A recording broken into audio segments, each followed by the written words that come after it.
Okay. Yeah, this part I think everyone know. Like so, at the end of this meetup, actually we will have this trivia quiz, and three winner will get chance to win this means of training voucher, and we will have question answer session also.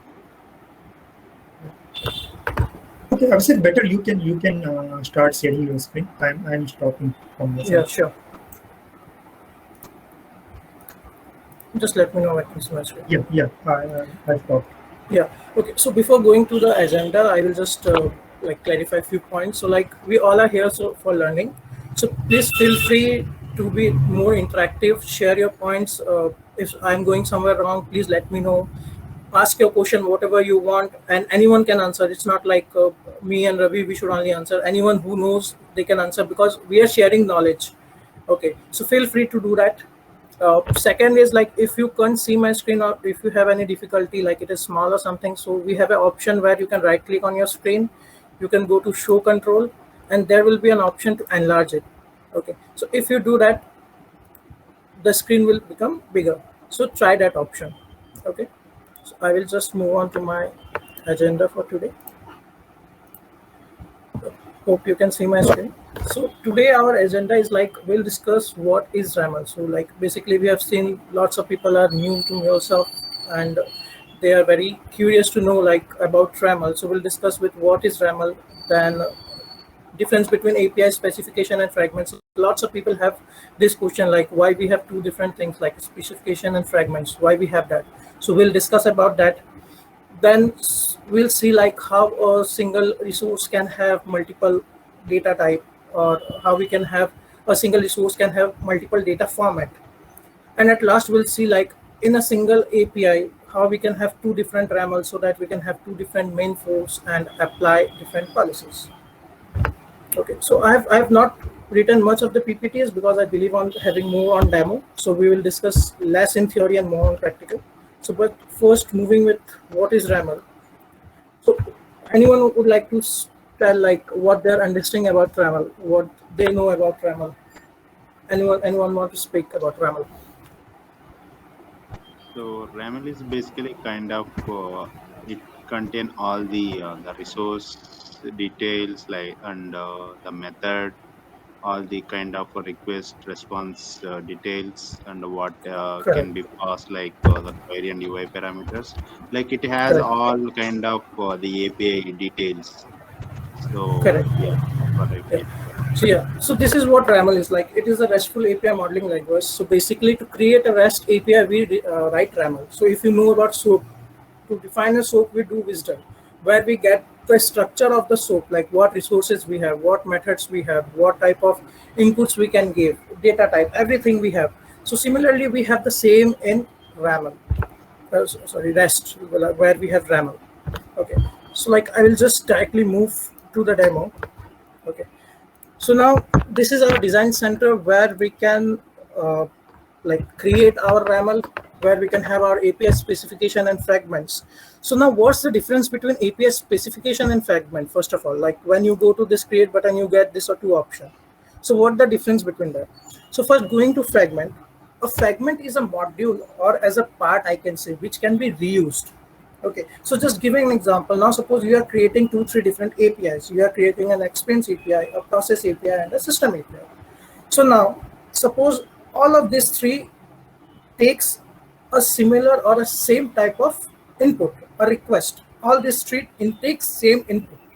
Okay, so now tell me, what would be the best way to define that data type inside your specification? So it is like create separate specification in each API which I am creating, like one for API experience API. Inside that I will create second for process API and second for system API. That is the good approach. Or if it is same, then I will just create a fragment. I will create one dedicated part and I will use that part in all of these three APIs. So what you say, which one is more diligent to you? Anyone? Creating a fragment is more useful, or creating the data type, the same data type again and again in the same APIs, in three different APIs? So as a best practice, you should be using the common Fragment details part. across all the APIs. Yeah. Correct. So that's what like the fragment come into picture. So the fragment just define a part of your RAML, a part of your main RAML, which is going to create your RESTful API, which is going to give the structure. What specification do? It defines the complete structure, which includes fragment. Okay. So now in fragments, you get different options. Like these are the different options which are defined, like traits, source type, libraries, data type, all this you have. So you can create this type of fragments which can be used. Okay. Just to give an example, like I've already created a client ID enforcement. So this is my fragment. Now what it is doing, a trait basically is a function which defines the method, the attributes of your method, whatever you are defining in your API specification. So in this, I have created a trait which is taking client ID and client secret as a header, and these are mandatory. Whenever you create a API and you are like running it in your local, you need to provide a client ID and client secret for that one. Until unless it won't work. And I will show you when I will move forward with my demo. Okay. So now this is trait, like how you create a fragment, and this is the trait how you create in that. Now coming to API specification and how you can include this trait in your specification. So we'll create a specification and I will name it as suppose first API. So I have created that specification.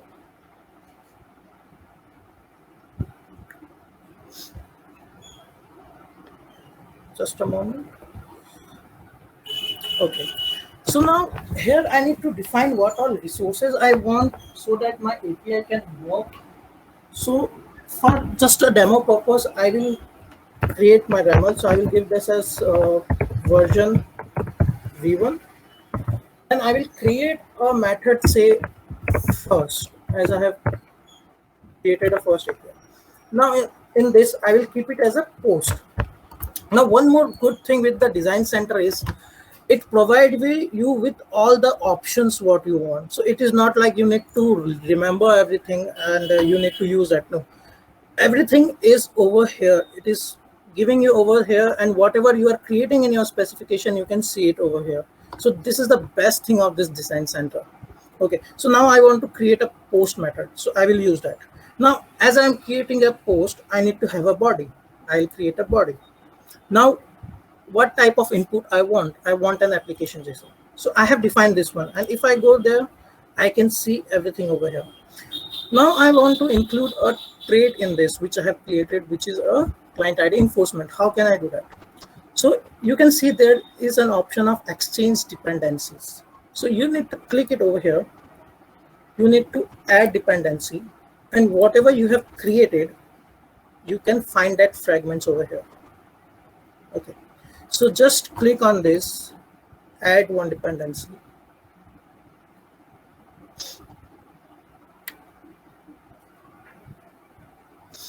So now if you go here, you will see this extra thing is added, which is keeping your trait inside it, and this is your trait, which you can see.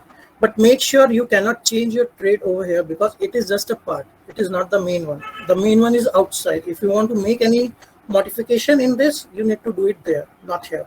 Okay. Now how to include this trait in your specification? So for that, you need to use a keyword. This traits.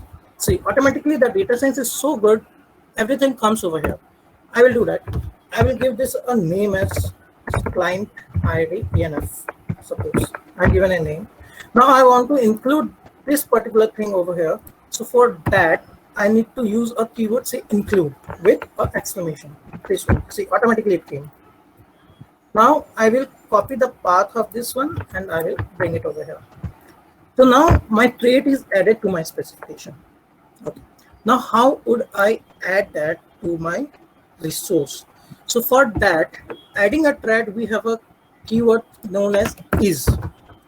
You can see it over here. See, it is also given like types and traits. So is for traits. I will use this. Now I will give brackets and I will just give this name over here. just make sure, see, like until unless I have not added this, I can't see anything over here. So as I will add this, it has been added to my method or to my resource, and you can see it. Okay, see, if your root file or anything have a star mark, that means it is not yet saved. Okay, once it disappear, that means it's saved. Okay, this is also one functionality you can know about Trello. Okay, so now this is about fragment, then how you add those fragment in your specification and how you use that on the basis of what fragment you have created, whether it is trait, it is data type, it is library, whatever it is. Okay, so this is our first point, like API specification versus fragment. Okay, now how I can have, like, same method can have multiple data types. What that means is, now this is my one meme type or data format. Okay, so now I want to add a data type in this. So how can I do that? So for that, like, again, you can create a fragment for data type if it is same for other APIs also. If not, API specification also give you an option to create your fragments. I won't say fragments, but yeah, files and folders over here where you can define the same thing like data type, traits, libraries, whatever you have seen in fragments. The same thing you can do it over here. So I need to create data type. So first I will create a folder over here. Am I going fast? Am I okay? My speed is okay. Are you getting it? Anyone want to confirm this? Yeah, It's okay, no problem. Okay, so I have created a folder data type. Okay, now in this I will create a data type. Now how to do that? I will create a new file. The data type should be RAML. Now in this part I want to select data type. Okay, and I will give this as name as first. This is my first data type, so I'm just giving it a name as first. Sorry. So just don't go with the naming convention. I'm just giving it as a demo purpose, but just for demo purpose I'm giving it. So first, now I want to define a data type so that I want to fix, like, this particular type of request can only come in my API. I need to have some mandatory fields in that one. Okay, or I need to have some optional field in that one. So how we define a data type? So if it is a JSON, like, it can be an array or it can be an object. So I am defining it as object. So for that I will write type, then I will write object. Now see, again the data sense helped me, it has created for me. I will write properties. So now I need to type what fields I need. So I will type name as my first field. Its type will be string. Required will be true, and just give an example for this. Now it's good to have it in this format because the example, like if you are defining an example over here, you can see the complete structure getting ready in your group, and I will show you that also. Okay, so this is my first field.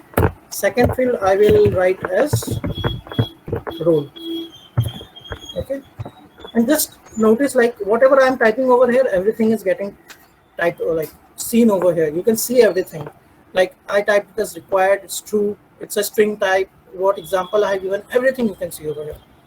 So I will do again type as string, required as true, and example as. Okay, now again, creating this data type, we have some tricks in this. Okay, so now you can see, like, I have given the requirement as, I have specified, like, I need this. Now when I am calling that particular method, so the input which I need to give, so for sure I need to give name and role. If I won't give it, it will fail.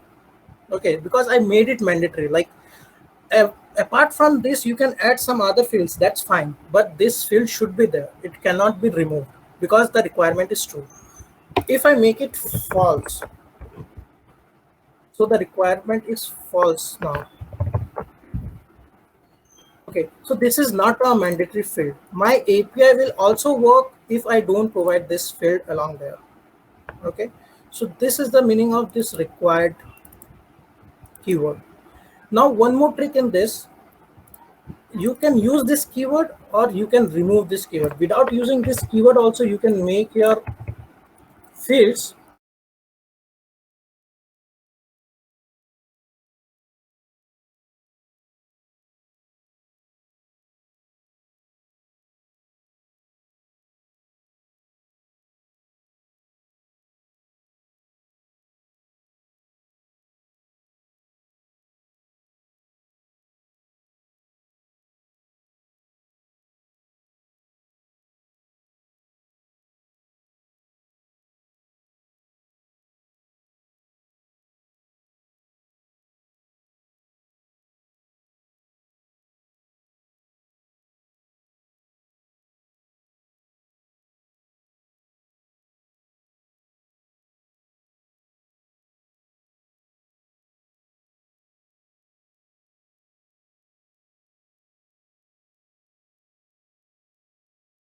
Yeah, hello everyone. I think we lost Abhishek.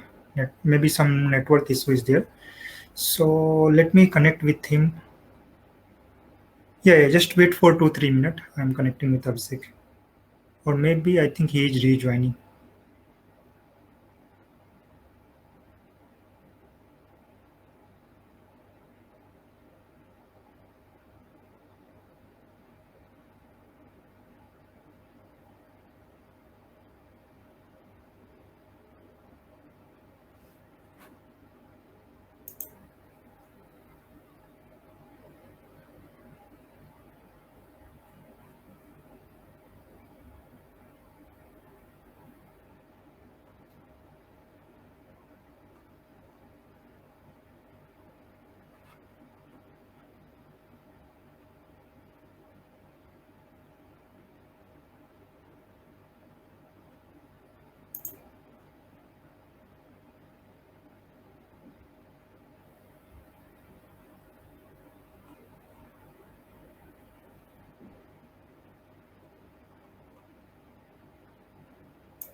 Yeah, sorry, Odin. So he joining back.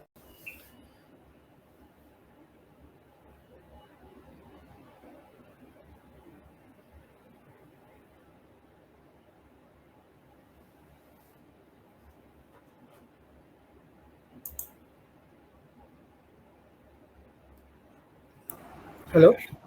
Yeah, hi, Abhishek. Sorry, like I didn't realize.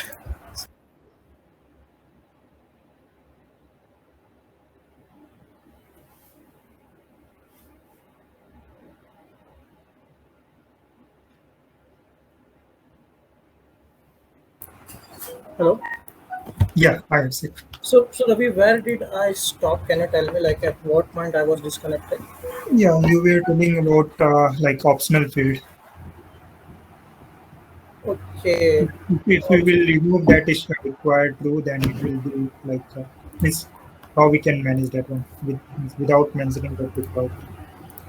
Okay. Okay. Okay. Fine. I will tell it again. Just let me know when it's on my screen. Okay. I'm just first API. Okay. Sharing my screen. Can you see my screen? Yes, yes, we can say. Okay. Okay. So I was in data type. Okay. So I was telling, like, this is how we define our data type. Now, if it is required true, or like if you're making it required true, that means mandatory. It's mandatory, like we need to provide this field. Okay, so now if we have created our API and we need to pass a request in that, so it is mandatory to pass this field at least. Like along with this, we can pass other fields, but these are the two mandatory fields. Now, if I make it false, that means this particular field is optional. Like you can provide this or you cannot provide this. It is upon you. Okay. So one more trick is like to make it required or optional is without using the required keyword. Okay. So if I remove this, then by default MuleSoft take it as required. Now you can see that it is required. Okay. Now how to make it optional? I can use a question mark. Okay. If I put a question mark in this, it become optional. Okay. So this is how it works. One more way is I can remove everything. I don't define everything, and it will be required by default, and it will be string because MuleSoft take it and if it is required. But the way better is to define it because you can also give an example.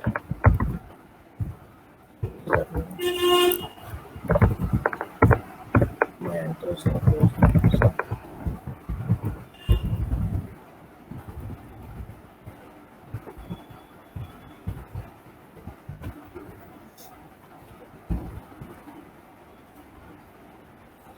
Okay.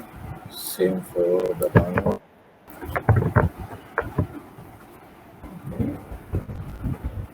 Okay. So now how to add this, like how to add this data specification. So for that we have a keyword called types. In this, like I want to include this data type, I will give it a name, then I will use include, then I give the path of this one. Okay, like this. So now I have data type in this. Now you will not see it because I have not included it this in my resource. Now I will include it in my resource. So how to do that? I'll use type and I will simply give the name for this one. Okay. Now this is how we do. But now my data type is a object. What if you want to make it an array? Now at current configuration it will only accept object, that means one at a time. Okay, but what if I want to make it a, so the simple way to do that is just put a bracket over here.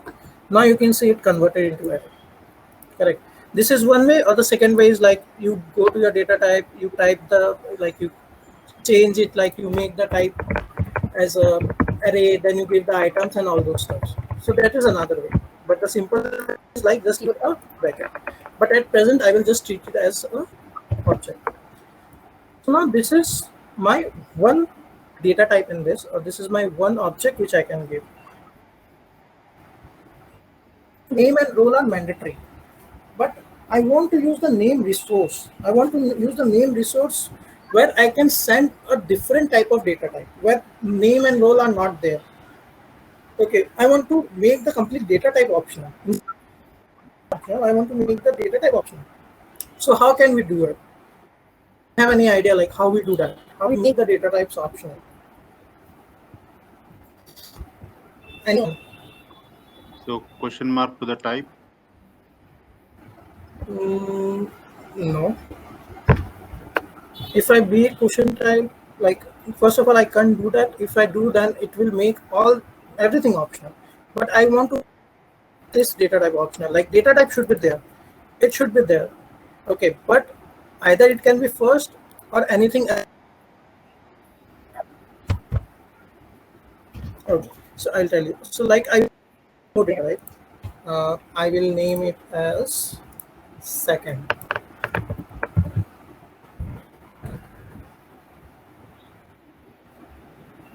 So in this, I will just write one particular field, which is suppose description. And I'm not defining anything, like I'm not giving an example, anything. I'm not giving anything. I'm just defining one simple field. And this is also mandatory, make it sure. It is required. Okay. Now I want to include that as an option for this particular method. How would I do that? First of all, I will include that data type here in my specification. And I will include the path. Now to include or make it optional, use operators called as pipe or pipeline, like this. And I can give the name of my type. So now if you see, you will get two options over here. You can toggle the options. Either this is your request or this is your request. So both of them are eligible to call your API, and make sure like all the fields which I mentioned in both the data types are mandatory. So this shows how we can have multiple data format. That means one is application JSON that will now only accept payload with. But what if I want to have XML as well? I don't have to do anything. Just go down and put XML. You can see one more option in the media type, that is XML and JSON. As I have not defined any data type for this, so it is not showing, but you can see two different. Okay, so this is how you define the segments, how you create the API specification, how you add specification, how you create data type, how you edit it to your resource, completely that. API based on this, and I will see how it works. Show you that. So before going to the application, I just want. So as I have defined two different meme type in that, so how many private flow or resource will be created out of that? Anyone? Flow or the resource type will be created in that. Anyone want to answer?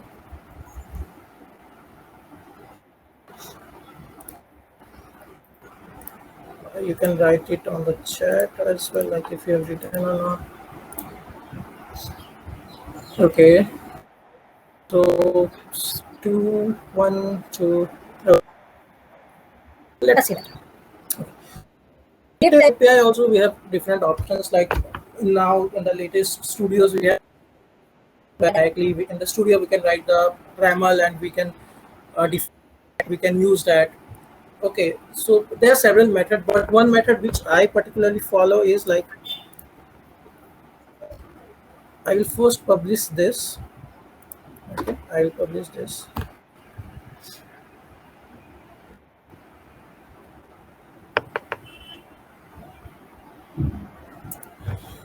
I'll give it a version.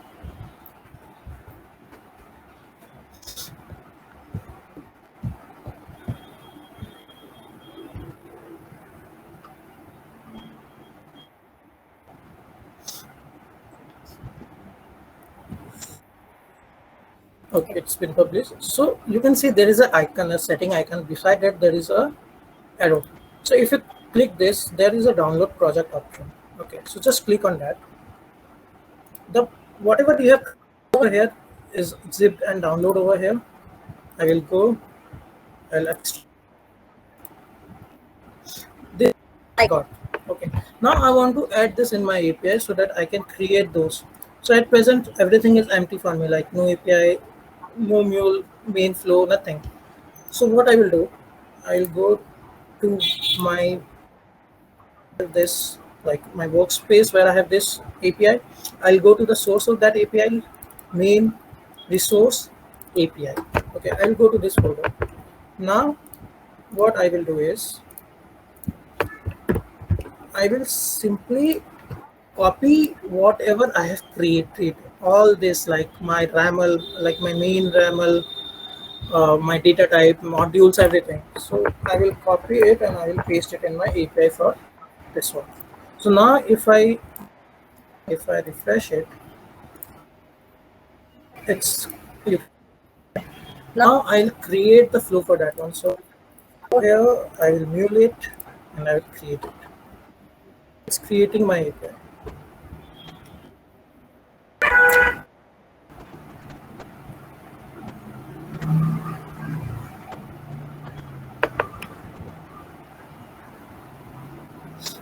Hi Abhishek, Yeah. you could have directly imported from the project, right?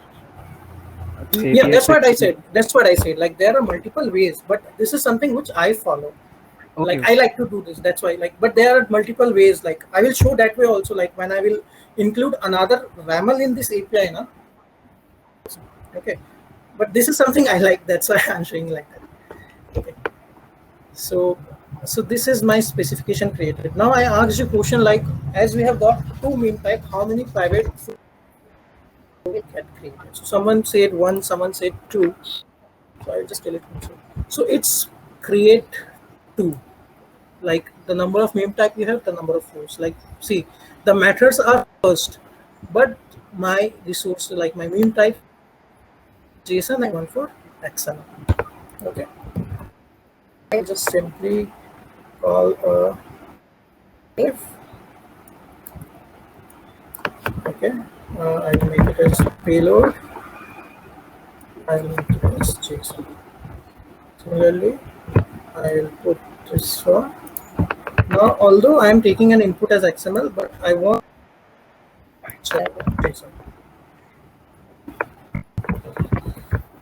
Fine. Now this is created. Now one good thing, like a good practice which you do is, now you can see like as it is created, there might be some configuration for HTTP and API router.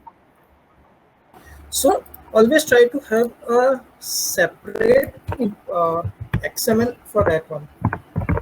Okay, and keep everything over there. So it make easy for you as well to find anything and everything over there. Okay. So just out of a good practice, I'm saying you this.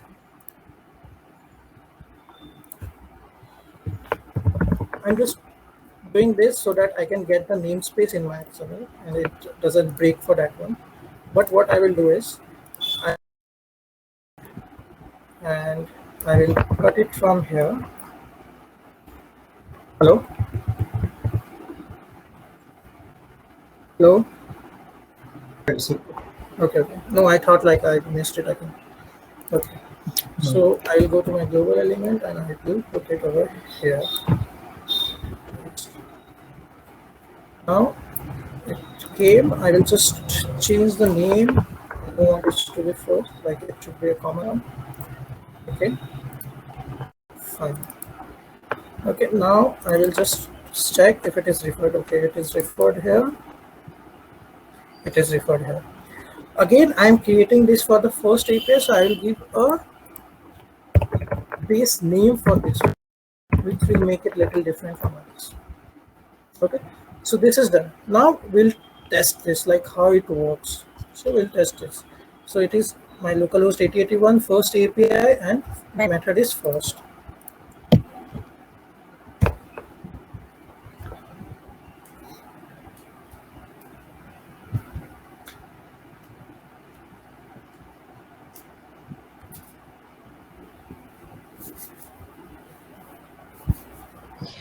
Hi Abhishek. Meanwhile, what is the use of having exchange.json? Whatever changes you make in your YAML, so by default it get created in your specification. Okay, it will show like all the content about that one. That's why we keep that.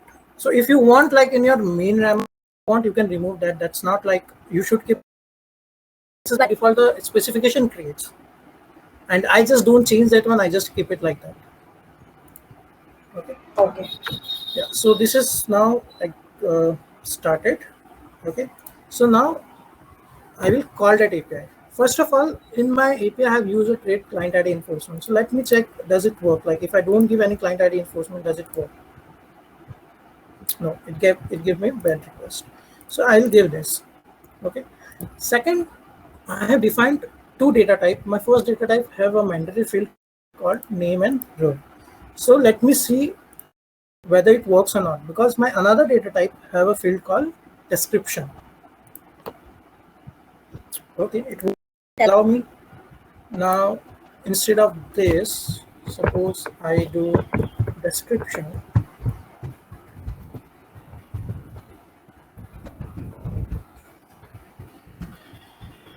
Yes.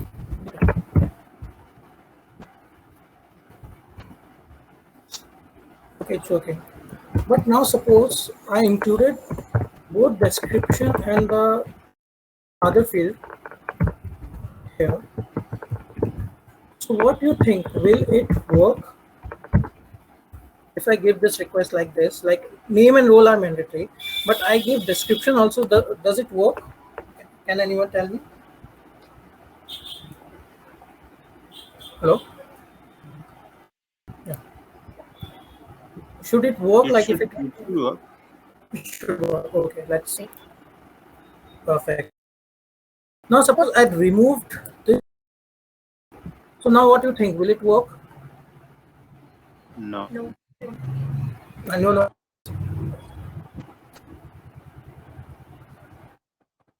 Think like it will work, or all of you think it will not work? I think it will work if it is not mandatory. No, name and role was mandatory in one data type, description in another data type. Now I am giving name and description. I have removed role. So what will be the output? Like, will it work? Yes. It work. It should work. Okay. So this will work because my another type is only description, where description is mandatory. Apart from description, I can give anything, but description should be there. So it is not using the first data type, it is using the second data type now. Okay, that's why it worked. Now checking with the XML, because we have XML also in the same one. So I will just change this. I will make the XML. Now suppose root, closing root. Inside that I have given name. So Abhishek, a description is not mandatory, right? Because we have given as optional. No. We have given mandatory. Wait, I will show you. There you given it's required, but in the YAML file we have given an optional. So what it mean? YAML file? No. See, this is my one data type. If you can see my screen. Yes.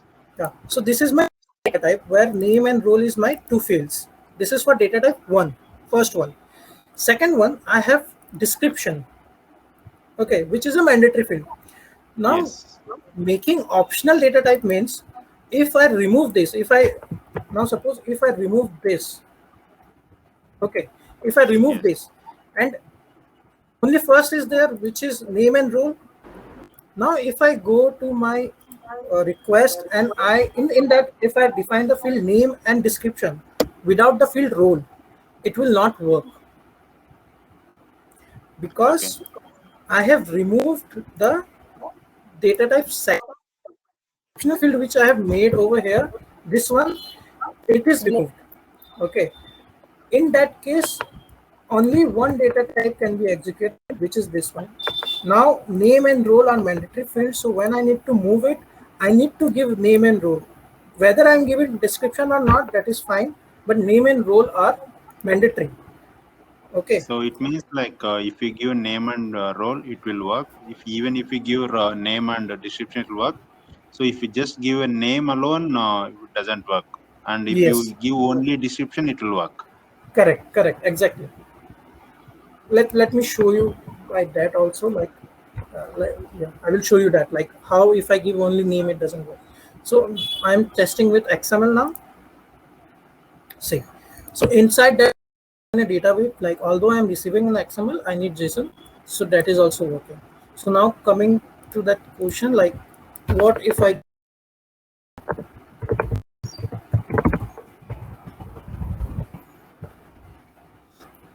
add request, because it required role as well, because this is the mandatory field. Got my point? So for the XML, we have not defined any type, right? Yeah, so it will accept anything what you send. Okay, so irrespective of even if you pass name or even something else what we are not written. Correct. That also Correct. Anything will work. Okay, so this is like about that part, like a different data type, different names, and all those stuffs. So like, how much time we have, Ravi? We have more half an hour, correct? Yes. Yeah. Okay. So now I will show you like how we can add another RAML in this one. So just to save a little bit time, I have already created few.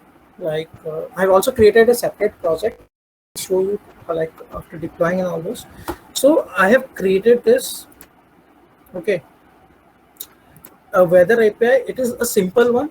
Nothing I have done. I have not defined any traits or I have not defined anything in that. Okay. Just a simple GET request it is.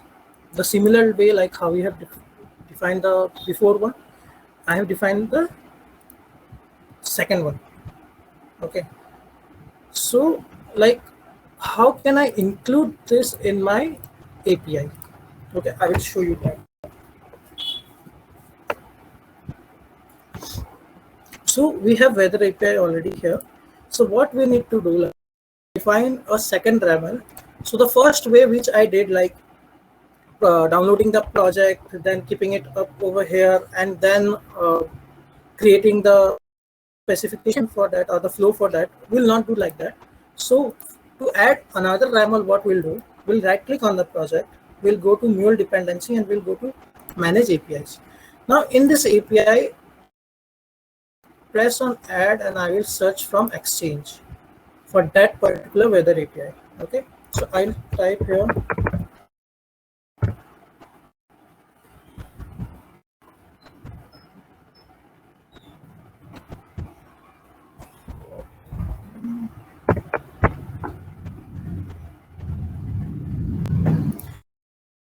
my weather API. I will just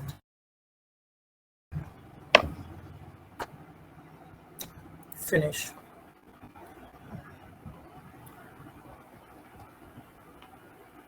Okay, so now when I will apply and close, it will ask me whether I need to create the flows for that one.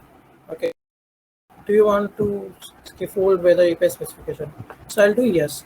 So what it will do, it will automatically create one more RAML for me and one for that. I'll show you.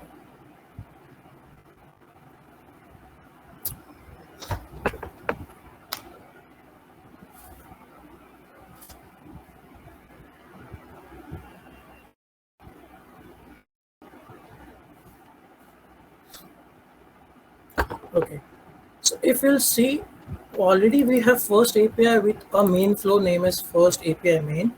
I have another API with weather API main, And for this, we have got different routers. Okay, we have got this.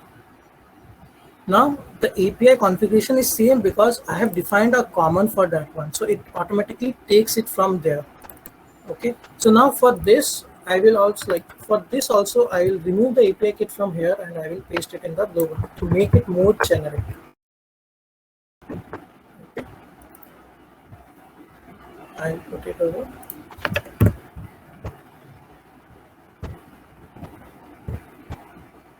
Okay.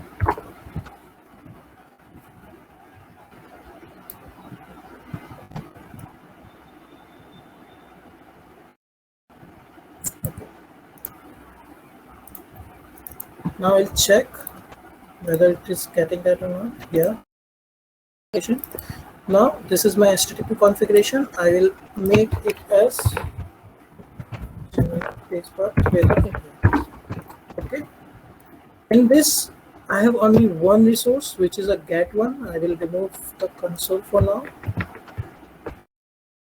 This I'm just typing a message. This is weather API. That's it. So it is a get request. Now where this one, you can't see it over here. This is specific for my first API. To see the RAML for this, you can find it here as a module. This is added as a module now. And RAML for this completely. Someone want to ask anything? No? We are good to go. Fine. So now how both of them will work? Okay, now we need to check that. Execute this.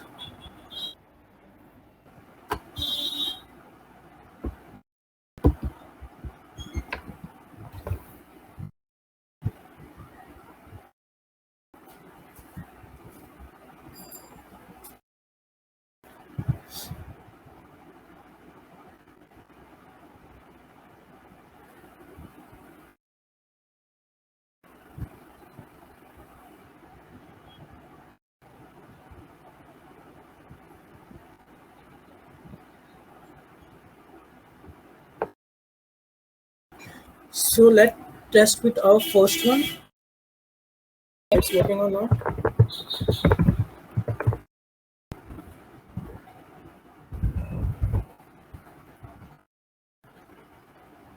It's working, fine. Let's check our description one.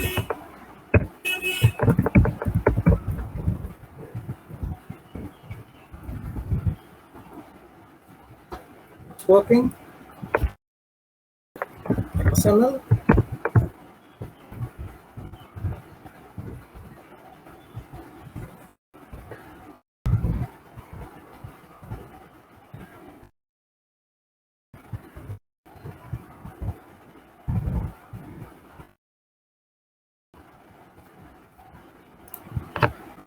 It's working. Now we'll check whether the weather API works or not. Okay. Now for the first API, now for this we have not defined any. You can remove that also. Okay.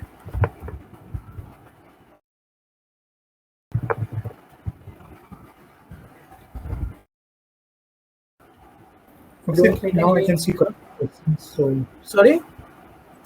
Questions, now I can okay. see a couple questions. Okay. Second one, whether API is also working. Yeah, what are the questions? Depends on, you can hear you.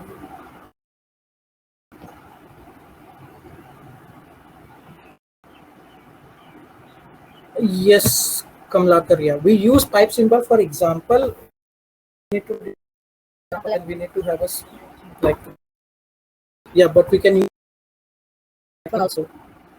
Which one recommended way? It's regarding what question it was asked. Like which one is recommended way? What was the question? Raja, can you tell me? I'm not sure it's in presenter mode or not. So meanwhile, you can go ahead with next question. I will Okay, number of private flows created depends on. Okay, so there are separate factor like Anam Khan. So there are separate factors on which the private flows are generated. Like first one is the number of resources. Okay. So now suppose this is my API.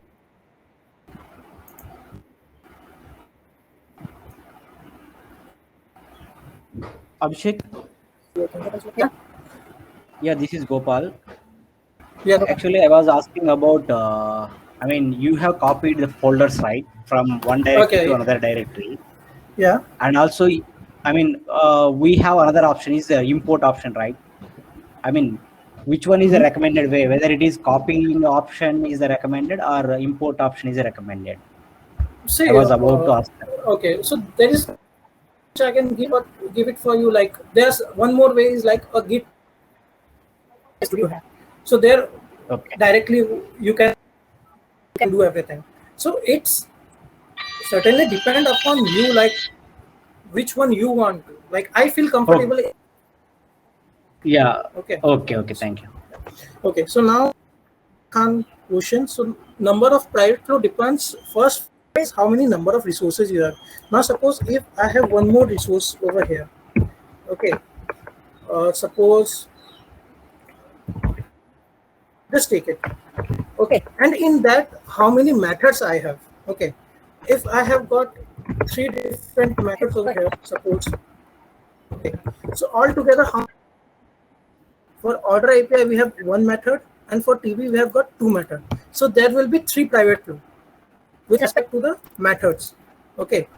And again, in this case, I have got 2 different meme types. So this altogether, like my post is 1, my method is 1, but with respect to the meme type, it has created 2 private flow. Some factors which depend like how the private flow or how many number of private flow will get created. First is how many methods you have in each resources, and then if we are doing this like dual meme type things, then number of meme types we have defined, it will depend on that. Okay. Resources, how to set multiple base name path.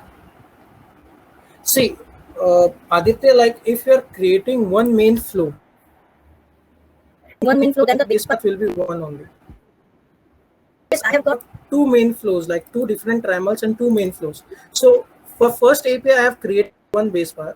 For second API, I have created second base path because main flows are okay. Then we have defined description in XML format, right? No, we have not defined any for XML like data type Krishna. Okay, what do we call weather API? The name from API. Sure. What do we call weather API? Can you like? We have changed the name, right, from API to weather API. So that section, what do we call? We changed the name. Where, like, which one you are talking about? You are talking about the studio? Yes, in the studio. Okay. In the HTTP listener, in the path we have changed the API to first API. Yeah. That is a base path. Now suppose I have 2 APIs in this, correct? Now if I'll keep the base path, now suppose identically like the resource name is also same, suppose, because these are 2 different ramel. Okay, if I keep only API, then I will also confuse the resource, like when I'm confused like which one to call. So to make it more general specific, so we can understand, I have like first API and weather API. So I will also get known like which one I am calling. This is I have done in order to have a good knowledge to which one I am calling, and so there will be no ambiguity while calling the API. That's why. Yeah, correct. Sometimes we do use the URI params, right? So even so that also tell us, right, which one we are going to use. So why do we need to have the base path here? See, like URI parameters, so it's not mandatory like for all resources you will make a URI parameter. URI parameters sometimes it can be a trait, fine, but again, like why to have an extra field like that when we can do it in the base path? because we are going to make it different. Correct. A first API is my one API, whether this is like quite different. So let's have a different base part to make it more generic. Got it. Can we have weather API and another API in single RAML? Aditya has asked this. In single, see, like when I'm creating two different RAML, that means I'm creating two different main flows, and afterwards I can have auto discovery also on that one. So now if you want to combine that in single RAML, that means it's only one RAML where you're adding different resources. Okay, so generally we do that, like we have only one RAML where we can add number of resources, whatever we want. My intention was to show you like how we can have different RAML in single API. Now suppose if you want to create order of weather API or the first API, so one RAML you have created one flow for that one. Okay, now it is a simple, or you are doing a minimal thing in that one. You are not doing very logistic things in that one. Okay, so that is one API. You have one weather API. On cloud, so each application required one vCore, and for vCore you need to pay. Okay, so by this, like it's a way to show like how you can minimize the cost or how you can use less vCore and you can do this. So this is just a way, like generally I've not seen anyone doing that, but we can do that. That's what I want to mean, like in single API we can have two different RAML. We can, so it will act like you are calling two different APIs, but we're calling only one API. That's what I want to make. Okay, Gajanan, when RAML is added as a dependency, then we cannot edit the RAML from Studio, and when we put it via zip, then we can edit in Studio. Or when RAML is added as a dependency, you want to this dependency you are saying or something, Gajanan?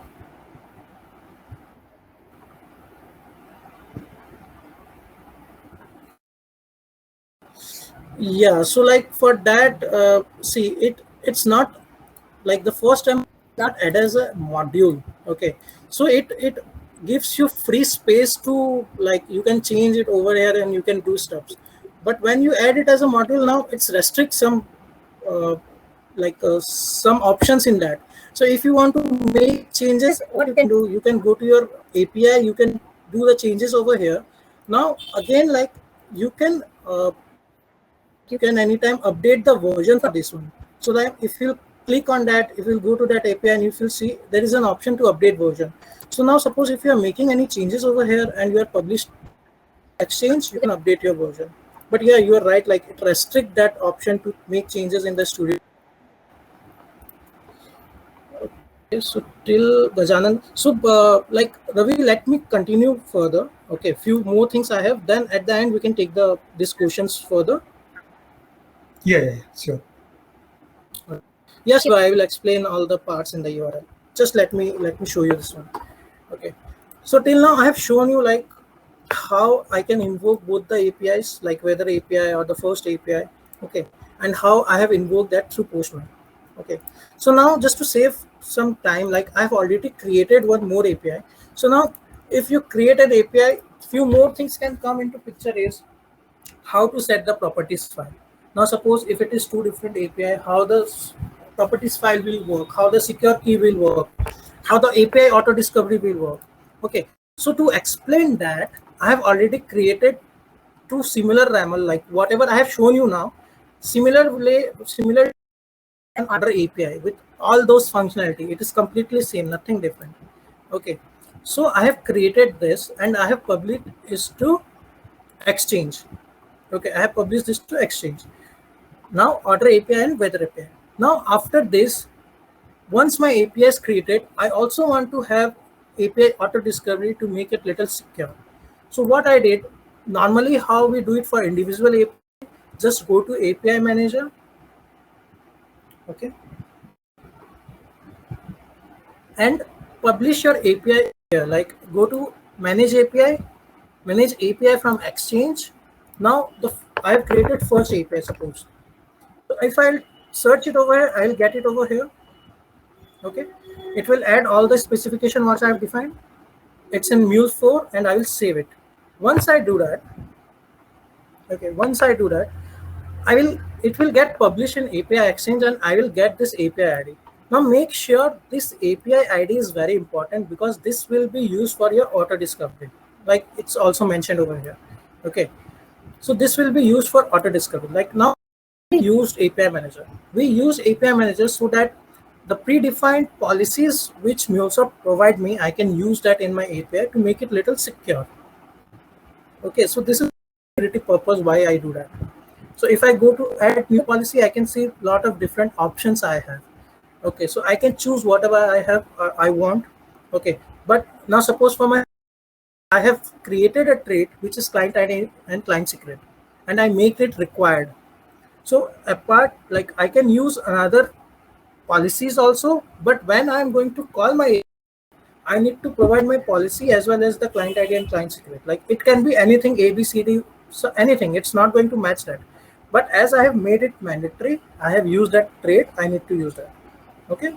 So this is what API manager. I have already published my weather API and order API over here. Okay. And I have got my API auto discovery over here. But for order API, I have not invoked any policies. Okay, I'm policies.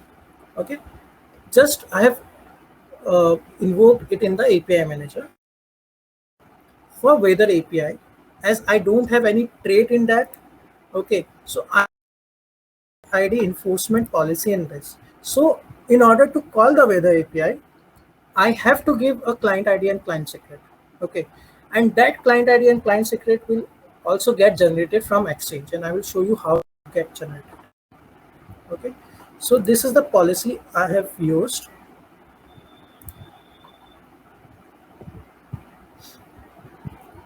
Client ID enforcement, you can see it, and use like I have from the Exchange, I have created a client ID and client secret for this. Okay, so now how you create the client ID and client secret for your API. So when you go to Exchange,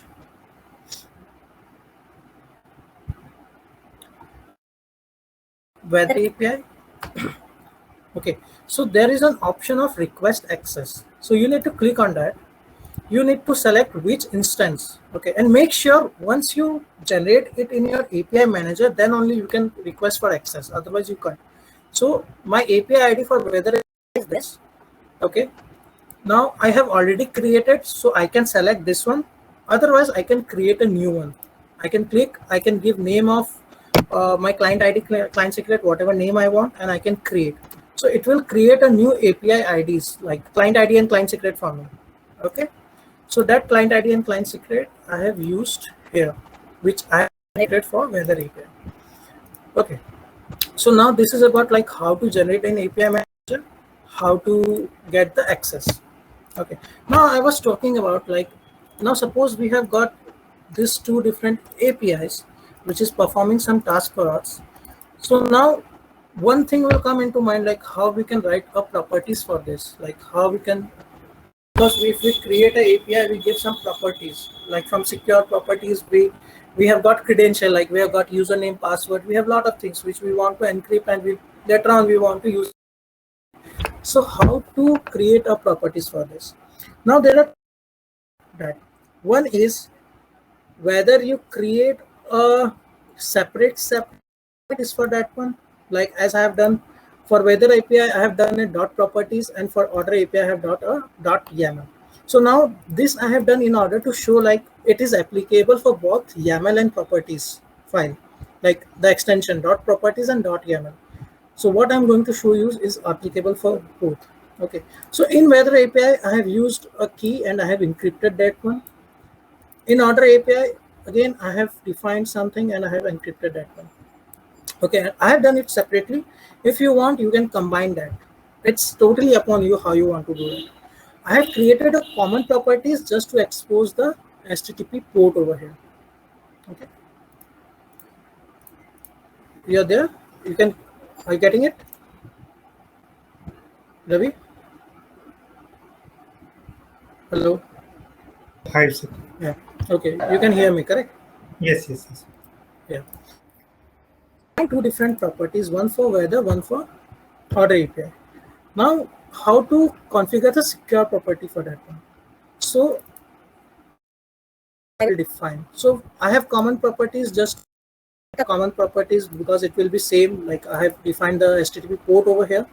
So I have defined a common property where I will have the common things which both the APIs need. Now, apart from that, I have individual secure property placeholder for both weather API and order API. Okay, or say the first API. Like you can consider order API as a first API. So I have defined the location for that, and I have defined the key. Like my order API should be encrypted or decrypted using this key. For weather API also I have defined the same. Okay, separately I have defined the properties so that it acts like a separate API only. But what you have done, you have combined it into one. That's it. Like for both order API and weather API, we have got different API IDs. So when we do auto discovery, we need to select for which one we want. So in this case, I am creating for weather API. So I will select the weather API main. I'll give the API ID which I got from API manager, and for weather also enabled client ID. Now for order API, I have got another API ID selected that it should be applicable to my order API, and I have selected that. Okay, so this is my complete application with two different ramals, two different main flows, two different properties, two different secure properties, and two different API auto discovery for the individual ramal. Okay, so now we want to deploy this and we want to check how it works. Okay, so just I have also deployed it. Okay, I have deployed it over the runtime in my sandbox environment. Now to enable auto discovery, okay, to like we have done everything. We have created API manager, we have applied auto discovery and everything. But now like simply if we deploy our code to any environment, will it work? So the answer is no, it will not work directly. So now to enable the auto discovery, I need to provide a properties to my Cloud Hub properties. Okay, I will show you that. So this is my API. Now when I deploy, if I go to my manage app, okay, so there is a property field. Now in this property field, to enable the API auto discovery, to enable the API manager, it is mandatory to give these properties: Anypoint Platform client ID, Anypoint Platform secret. Now from where you will get this ID and secret? Now this ID and this secret are the client ID and client secret of your environment. Okay, this is the client ID and client secret of your environment. So now you are deploying your code on Sandbox. You need to provide this client ID and client secret of your Sandbox. So the point is how you will get this client ID and client secret. Very simple, and again, that is. First of all, if you'll see, there is an option of access manager. Okay. So now, if you are working in an organization, then you need to have the access to this. Like, okay, you need to have this access where you can go to a access manager and you can see the environment. Otherwise, you need to ask it from your admin. Okay, so you need to go to access manager. Okay.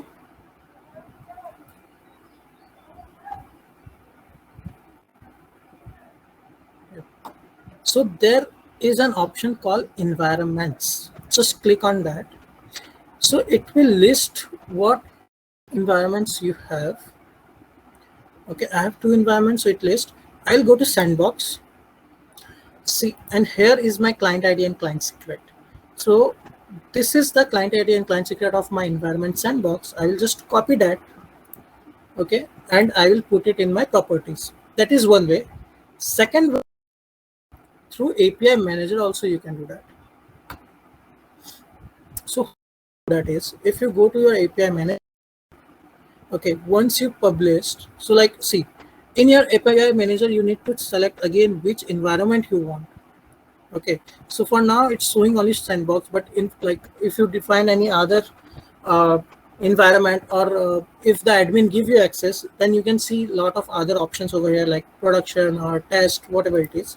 So here again you have got an option, got environment information.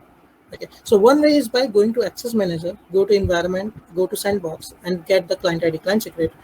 Another way is go to API manager, there you will see the option for environment information, and here you will get the information of your sandbox where you have seen the client ID and client secret.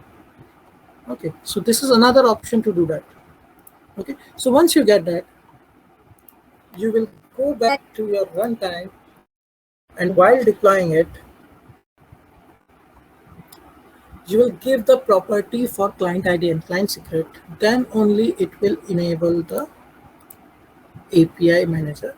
It will enable the API auto discovery. Okay, and if you go to log, I'm not sure whether it will show me now, but it should show. So if you go to logs, it will show you like what API ID is blocked or unblocked, like what API ID you have used for that. Okay, so like I think logs is quite old, so it is not showing me, but it show like when you deploy the code, it will show over here like this API ID is unblocked. That means you can use ID. Okay, and once it show you like in API manager, when for the first time you publish your RAM API, it will show as unregistered. Once you deploy it and it show it is unblocked, it will come into active stage. So by this also you can this API is getting used, or whether this policy is getting used or not, whether you have deployed an API which referring to this particular application and this particular API ID. Okay, so now it is deployed. We test it whether all my properties is working fine or not, what secure, whether it is encrypting or decrypting it or not, am I getting the required result or not. Okay, so just to know that whether my API is working, whether my security is working or not, whether my discovery is working or not, what in the REST weather API, earlier it was just a message like this is a weather API. I have the key which I have written in my property files. Okay, I have invoked that. Okay, just to check whether it is getting decrypted and it is giving me the data or not. Similarly, I have done it for order API. I have invoked the key which, okay, just to see whether it is encrypting and it is giving me the data or not. Okay, so we will just test. Now I need to create the URL. So like from my base path, it will be same, like it will be order API and order. It is deployed to cloud. I need this particular API URL, not invoking any proxy or any VPC thing. So for present, I need to use this. Okay, so if I invoke this method, okay, see. So for order API, in my property file, the key was order API, which was encrypted. If you'll see over here, it was order API, it was encrypted. Now it's giving me the data as the decrypted format, and my security is also working, like my properties is also working, my secure property is also working. Okay, similarly, if I give it for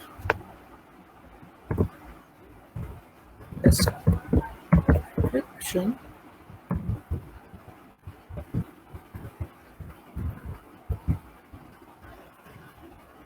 it is working. Now if I want to check whether the properties of weather API is working,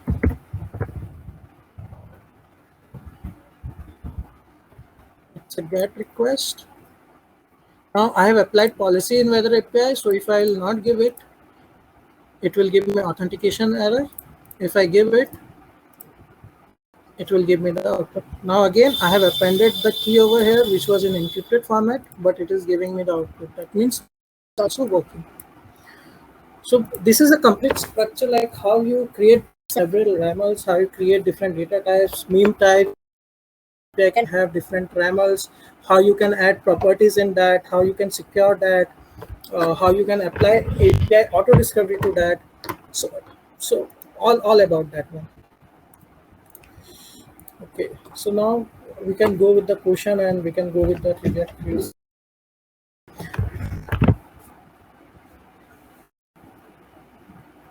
So yeah, we can take 5-minute question and then we'll go for Sure. trivia. Okay, so Shiva is telling, please explain all part in the URL that are invoked from Postman. Sure.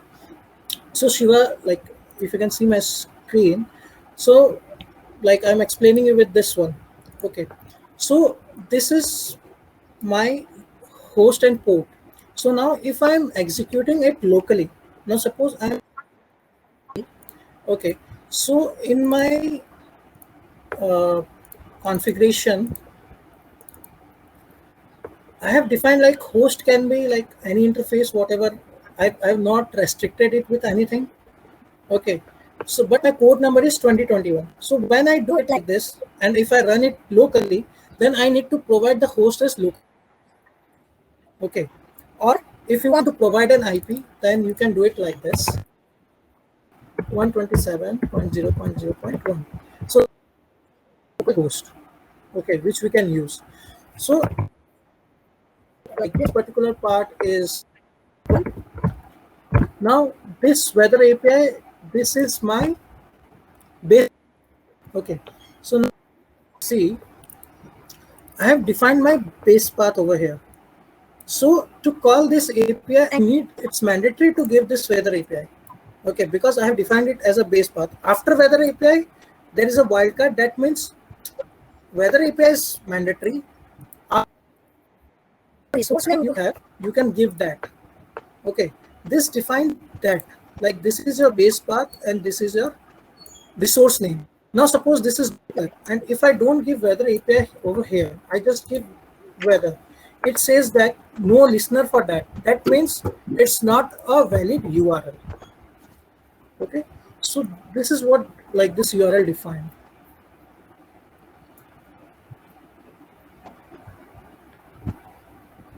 So if you remove the last part weather, so the still it gives the no listener found. Okay, let's try. It should resource not found. That means this up to this base path is fine, but after this base path you are calling a resource. But as you have removed that, there is no resource after this. Let's give you this error.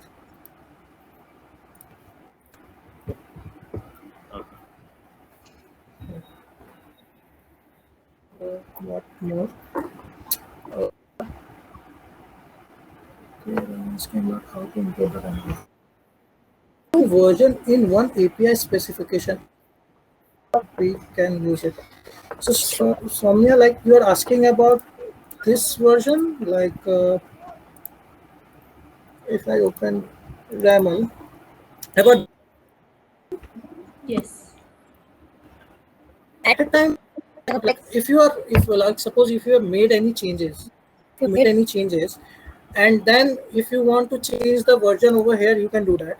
But in RAML, what we get is like if you update something, so instead of changing this, okay, instead of changing this version, like let me show you an exchange. Sorry. Yeah. So instead of changing that version, when we publish, you get one more version, which track how many API have you published yet. Okay. So when you do any changes and you want to publish, it will ask you about this version. So there you can make it as 101. Show you it over here. So suppose I've made a change in weather API.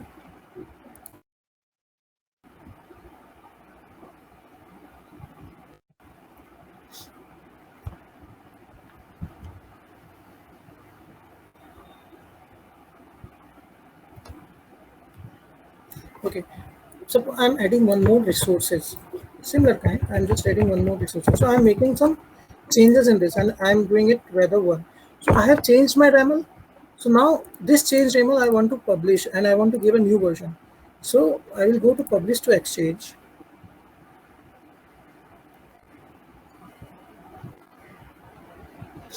It will ask me, see, asset version.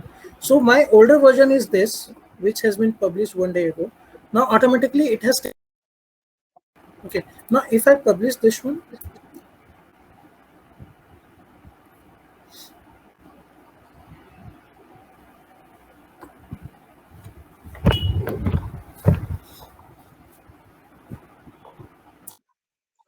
now if you go to Exchange and if you go to Weather API,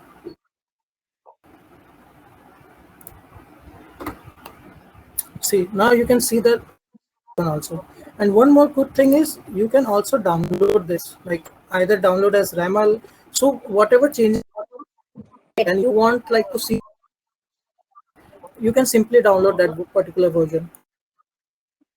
Abhishek, Yeah. if I don't know if I'm mistaken, but Mhm. the question is like, see, the current RAML version is one, whatever we are using, right? So, what if we have a different version of RAML we have developed, and so Okay, you have one used the two RAMLs, yeah, different version of RAML, not the different version of the API.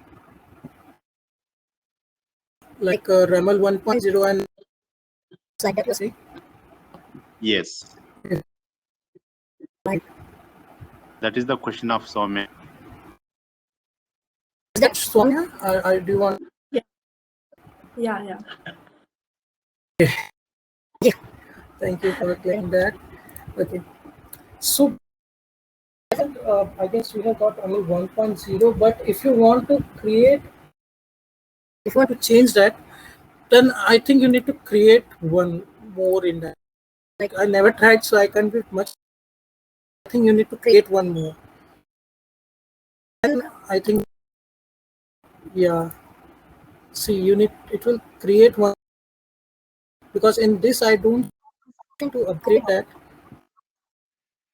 You can need to No, create yeah, one more. that's fine, but we have 0.8 and now the latest version of RAML is 1, right? 1.0. Yeah. So now, yeah, now in the same the project you have imported the both the RAMLs, right? Like Order API and the Weather API. The Correct. similar way, can we use the 1.0 and 0.8 of different APIs? I mean RAMLs in the same project? One, like one is for 1.0 and another is for 0.8. Yes, Yeah. yes. So just a version we are using. It's not mandatory. Like if you are using 1.0, then you. It's like the API just come, like you are using a RAML. That's it. Because earlier, like when we developed in Mule 3, that time we have only 0.8. Correct, and we used to do that. Okay, now RAML. Ramakrishna has asked. So like when your RAML like encrypt the property, like to encrypt the data inside. Do you mean that, Ramakrishna?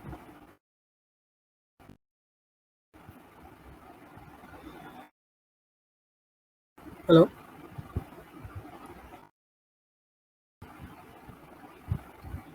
Do we have Ramakrishna?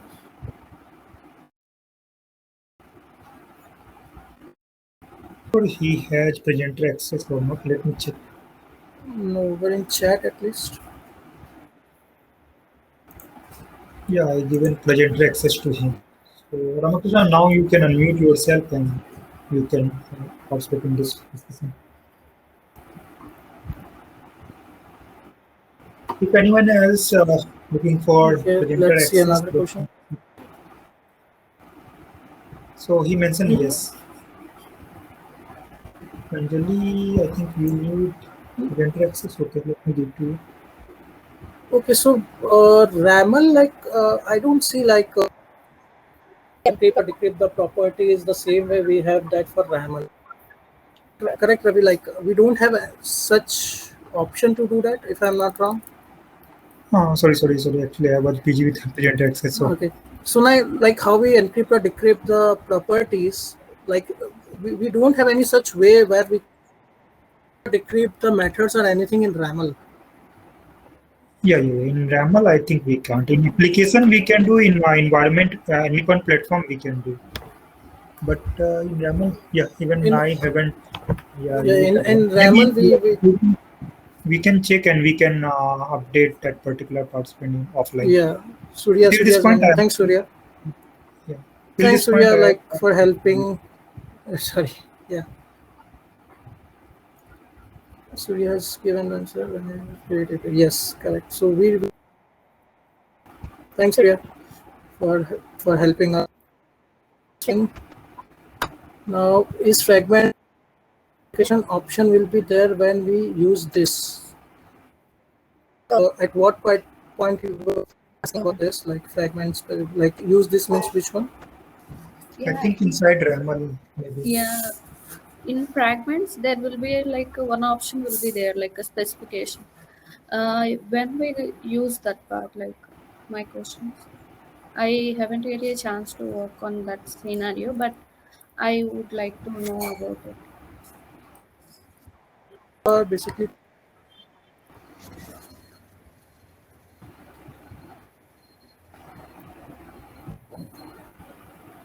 okay, in fragments.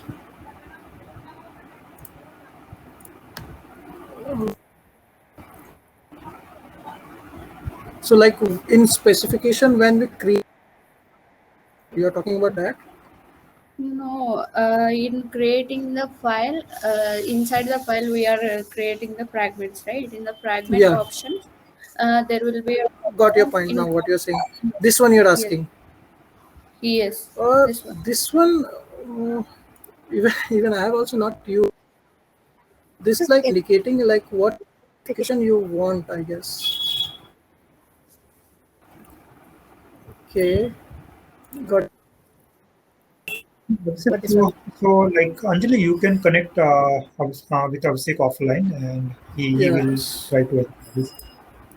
Yeah, sure. Thank you. Yeah, thank you for that question. Yeah, if someone has any query which we are unable to answer right now, you can connect with us offline, and we'll try to solve that. Yeah, just one question, like Ramesh,